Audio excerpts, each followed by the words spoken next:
خوش اومدید اینجا امروز با یه ویدیو دیگه با ما.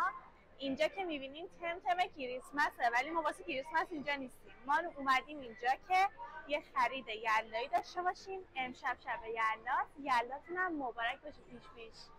اینجا تقریبا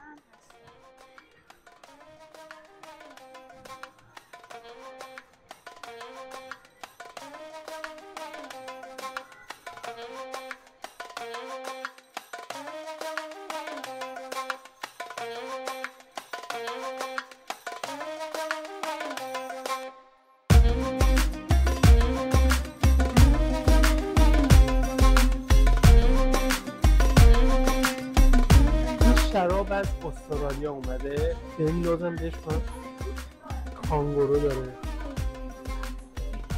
شراب شیراز هم هست، دقت کردین که شراب شیرازه. شرابم گذاشتن. بعد اینجوری چیزم داره، اینایی که بزنید. مثلا یه دبه شراب بخریم. از اینا هم داره. ببین داری باز می‌کنی شراب. این واقعا یه دبه شراب داره.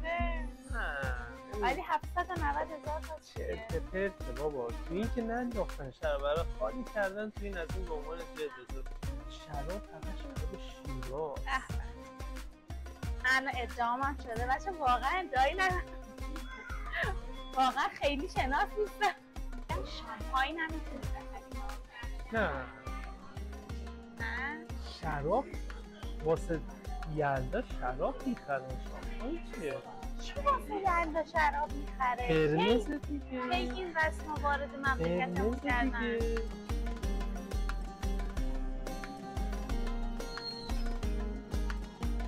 بچه نمیشه آدم بیاد خاطرهایی نیاد باز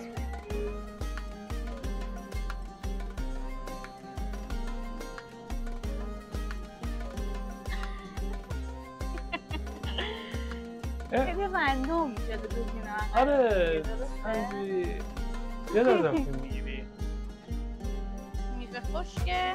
میوه خشکه. یه چیز مسقطی طور میخوام پیدا کنم. مسقطی طور توی توی دومات هندونه رو باید بزنی صدا تبل تو خالی بده.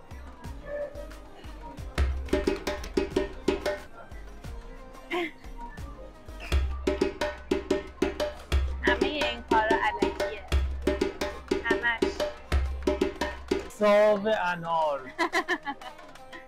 حتی اینجا اناراش واقعا خوبه. خیلی گرونه ولی واقعا خوشمزه. اینو هستم داره هر کدومش رو توی پلاستیک‌های جداگونه میذاره. طاووس آلمانی پلاستیک‌ها رو میذاره توی پلاستیک‌های دیگه‌ای. کلا خیلی طول میکشه به خاطر اینکه همه رو با دقت میخواد بذاره تو پلاستیک. بعد مثلا اگه شیشه خریده باشه مثل مربا و هر چیز دیگه ای، اینا رو برمی‌داره کاغذ پیچی میکنه. الان اینجا داریم میبینید دیگه، داره پلاستیک رو میکنه تو پلاستیک، میذاره تو پلاستیک.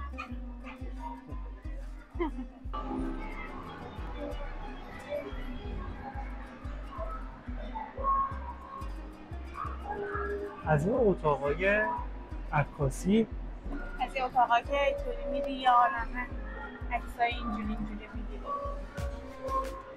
عالیه. چطور شدن؟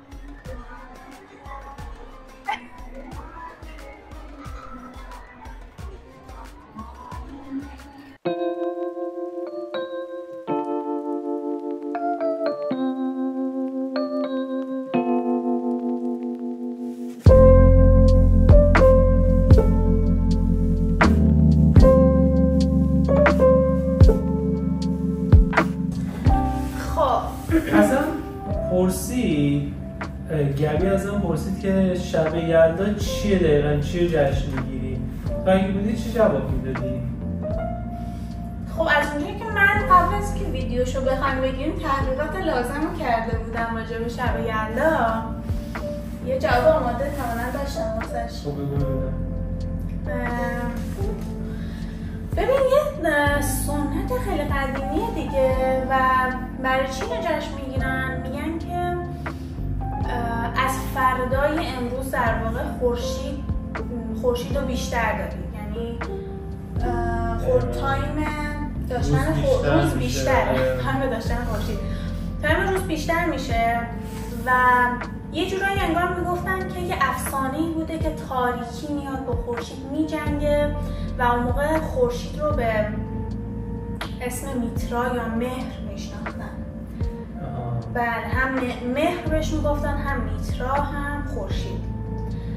و شب یلدا رو در واقع میگن تولد میترا بوده، یعنی که میترا یا همون خورشید متولد شده، با تاریکی جنگیده و از اون به بعد حالا دیگه ما خورشید رو داریم. چرا ما حالا اینقدر تدارک بیشتری دیدیم به خاطر ویدیو؟ در واقع انگار بچه شما انگار این مهمونین که میایین تو خونه ما و آدم مثلا دلش میخواد خب اگه واقعا کسی نباشه فقط خودت باشی، خب اون شوق و ذوقو نداری. وقتی که بقیه میان، مهمونای دیگه میان، خب یه تکاپوی، یه شور و شوقی ایجاد میشه که اینا بیایم با هم دیگه بشیم، خب یه هندونه‌ای بخوریم یا آجیلی بخوریم، دور هم باشیم، خوش بگذره. این دور هم بودن رو از دست ندیم. ما بعضی وقتا که تو ایران بودیم واقعا من خودم یکی از مهمونای خانوادگی خیلی فراری بودم، ولی الان واقعا میگم از اونقدری هم که ما داشتیم واقعا خوب نبود، ولی الان خودم دارم میگم کاش مثلا بودن یه چند نفر دیگه، حداقل 3 نفر 4 نفر دیگه بودن، دوستامون اگر خانواده‌مون کنارمون بودن شاید بهتر میشد، شاید خیلی خوش میگذشت.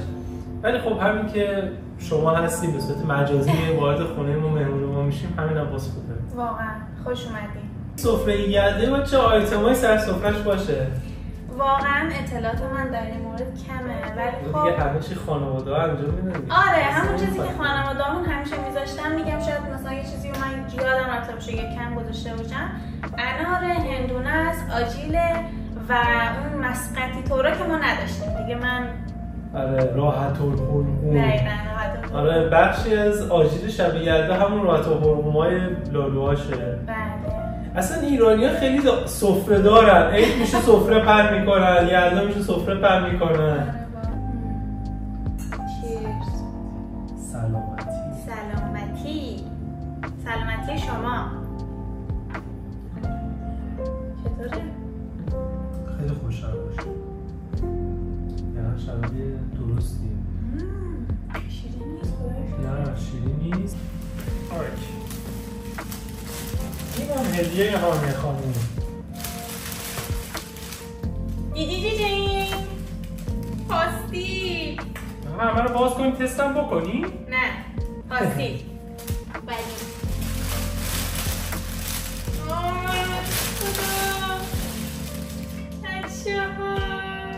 ماگه خوشگله. آره خیلی باحاله این ماگه. نازه. این چیه؟ هندونه شب یلدا دیگه، نمیدونم چیه، فقط عکس هندونه روش داشت. داری؟